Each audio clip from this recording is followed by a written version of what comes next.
Part 4। प्रश्न 31। प्रश्न: निम्नलिखित में से किन लोगों के द्वारा दिए गए कर्ज को अनौपचारिक क्षेत्र ऋण के अंतर्गत शामिल किया जाता है? 1. मित्र, 2. व्यापारी, 3. साहूकार, 4. रिश्तेदार। कूट: ए केवल 1, 2 और 3B, केवल 1C, केवल 2, 3 और 4D, 1, 2, 3 और 4। उत्तर: विकल्प D 1, 2, 3 और 4। व्याख्या: अनौपचारिक क्षेत्र के ऋणदाता वे होते हैं जो बैंकों या सहकारी समितियों जैसे औपचारिक संस्थानों से बाहर होते हैं। इनमें मित्र, व्यापारी, साहूकार और रिश्तेदार सभी शामिल हैं। प्रश्न 32। प्रश्न: निम्नलिखित में से कौन सा कथन मिश्रित अर्थव्यवस्था का सर्वोत्तम वर्णन करता है? ए. आर्थिक नियोजन और विकास में केंद्र व राज्यों की समान भागीदारी। बी.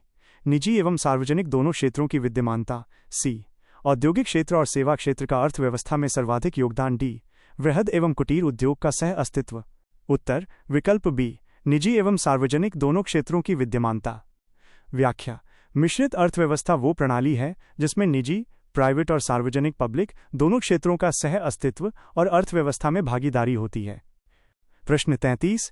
प्रश्न: यदि श्रम पूंजी से सस्ता है तो अधिक श्रम प्रधान विधियों का प्रयोग होगा, और यदि पूंजी श्रम से सस्ती है तो उत्पादन दक्षता बढ़ जाएगी। अधिक पूंजी प्रधान विधियों का उपयोग किया जाएगा। ऊपर दिया गया विवरण किस प्रकार की अर्थव्यवस्था को निरूपित करता है? ए.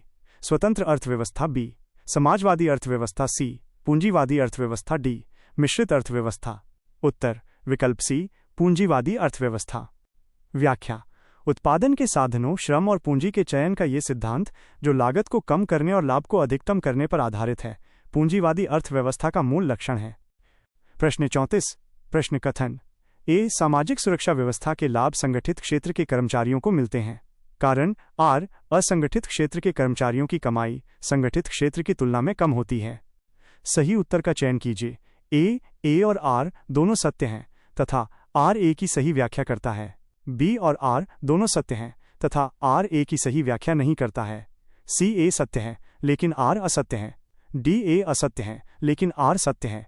उत्तर: विकल्प बी ए और आर दोनों सत्य हैं तथा आर ए की सही व्याख्या नहीं करता है। व्याख्या: दोनों कथन व्यक्तिगत रूप से सत्य हैं। हालांकि सामाजिक सुरक्षा न मिलने का मुख्य कारण कम कमाई नहीं, बल्कि संगठित क्षेत्र में अनिवार्य श्रम कानूनों का असंगठित क्षेत्र में लागू न होना है। प्रश्न 35। प्रश्न: निम्नलिखित कथनों पर विचार कीजिए। 1. व्यक्ति अथवा संस्थाएं जो आर्थिक निर्णय लेते हैं आर्थिक एजेंट कहलाते हैं। 2.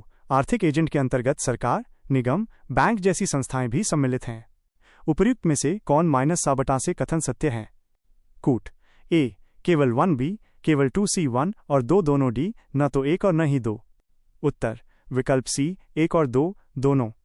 व्याख्या: आर्थिक एजेंट वे व्यक्ति या संस्थाएं हैं जो अर्थव्यवस्था में आर्थिक गतिविधियां जैसे उपभोग, उत्पादन, निवेश तय करते हैं। इनमें परिवार, फर्म, सरकार और वित्तीय संस्थाएं, बैंक सभी शामिल हैं। Q36।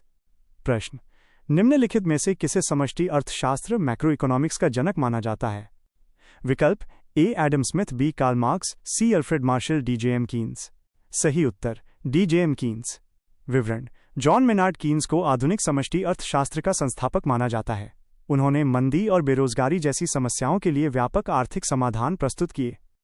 Q37। प्रश्न: पूंजीवादी अर्थव्यवस्था को निम्नलिखित में से किस अन्य नाम से भी जाना जाता है? विकल्प: ए. सार्वजनिक अर्थव्यवस्था। बी. बाजार अर्थव्यवस्था। सी. मिश्रित अर्थव्यवस्था। डी. समाजवादी अर्थव्यवस्था। सही उत्तर: बी. बाजार अर्थव्यवस्था। विवरण: पूंजीवादी अर्थव्यवस्था में आर्थिक निर्णय मुख्य रूप से बाजार शक्तियों, मांग और पूर्ति द्वारा निर्धारित होते हैं, इसलिए इसे बाजार अर्थव्यवस्था, मार्केट इकोनॉमी भी कहते हैं। Q38। प्रश्न: निम्नलिखित कथनों पर विचार कीजिए। 1. एक पूंजीवादी देश में उत्पादन क्रियाकलाप मुख्य रूप से पूंजीवादी उद्यमियों द्वारा किया जाता है। 2. पूंजीवादी उद्यमी को उत्पादन के संचालन के लिए प्राकृतिक संसाधनों की भी आवश्यकता पड़ती है। उपर्युक्त में से कौन सा से कथन सत्य है? विकल्प: ए. केवल 1B, केवल 2C1 और 2 दोनों। डी. न तो 1 और न ही 2। सही उत्तर: C1 और 2 दोनों। विवरण: पूंजीवादी अर्थव्यवस्था में उत्पादन निजी उद्यमियों द्वारा लाभ के लिए किया जाता है और किसी भी उत्पादन के लिए प्राकृतिक संसाधनों का उपयोग अनिवार्य होता है। Q39। प्रश्न: निम्नलिखित में से कौन सी पूंजीवादी फर्म की विशेषताएं हैं? 1. बाजार के लिए उत्पादन। 2. उत्पादन के कारकों का निजी स्वामित्व। 3. पूंजी का निरंतर संचय कूट। विकल्प ए केवल 1B, केवल 3C1, 2 और 3D उपर्युक्त में से कोई नहीं। सही उत्तर C1, 2 और 3। विवरण: पूंजीवादी फर्म बाजार के लिए उत्पादन करती है, इसके साधनों पर निजी स्वामित्व होता है और ये लाभ को पुनः निवेश कर पूंजी का संचय करती है। Q40 प्रश्न: निम्नलिखित सूचियों को सुमेलित कीजिए। सूची I उत्पादन के कारक। सूची 2 पारिश्रमिक। A भूमि 1 किराया, B श्रम 2 मजदूरी वेतन, C पूंजी 3 ब्याज, D उद्यमिता संगठन। 4 लाभ हानि। विकल्प A A1 B2 C3 D4B, A2 B3 C4 D1C, A4 B3 C2 D1D उपरोक्त में से कोई नहीं। सही उत्तर A A1 B2 C3 D4। विवरण: उत्पादन के कारकों को उनके योगदान के लिए मिलने वाला सही पारिश्रमिक है। भूमि के लिए किराया, श्रम के लिए मजदूरी, वेतन, पूंजी के लिए ब्याज और उद्यमिता के लिए लाभ हानि।